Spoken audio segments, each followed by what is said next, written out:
Alright, so today I'm going to be talking about the Magpul PMAGs. The Gen 3 PMAGs were recently adopted by the Marine Corps and the Air Force to replace the STANAG magazines that they had been using. This is based off the questionable claim that the PMAGs are more reliable than the STANAG magazines. I'm going to start by covering some of the shenanigans in their testing. First off, they recorded failures from the ammunition or the guns as part of the magazine. This includes light strikes from the firing pin, the trigger not resetting, and the magazine actually falling out of the gun because the mag well was fucked up. Secondly, they did reliability testing on Mark 318 ammo, which is out of service.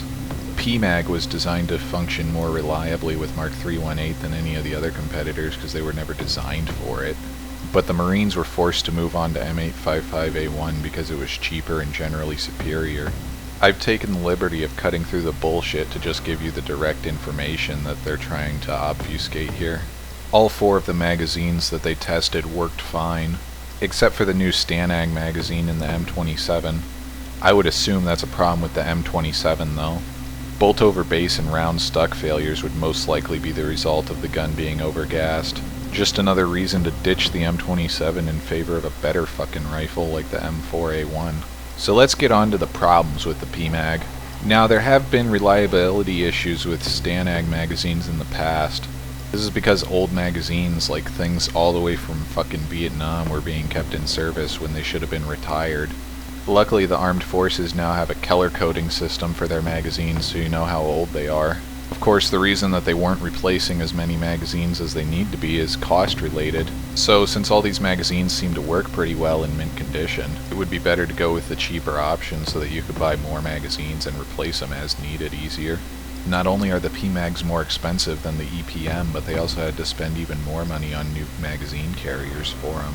It would have cost $12 million to the Marines to go and replace all of their pouches with the PMAG compatible ones. The Marines only purchased a quarter of what they need, so they're going to have to go and stuff the rest of their magazines in undersized pouches. Speaking of having to get new gear, let's talk about ergonomics a bit. PMAGs also don't freely fall from the gun when you use the magazine release on an AR-15 type rifle.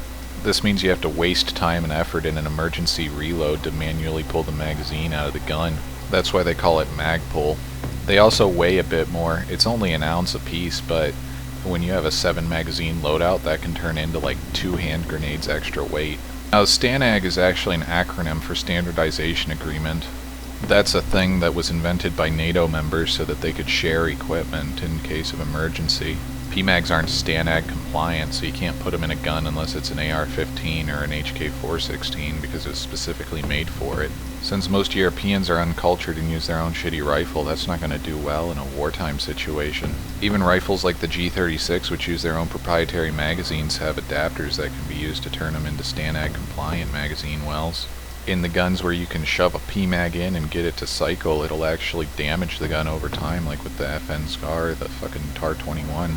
So in the end, we're paying more for less magazines and a less functional magazine. The only thing we're getting more of is weight and logistical problems.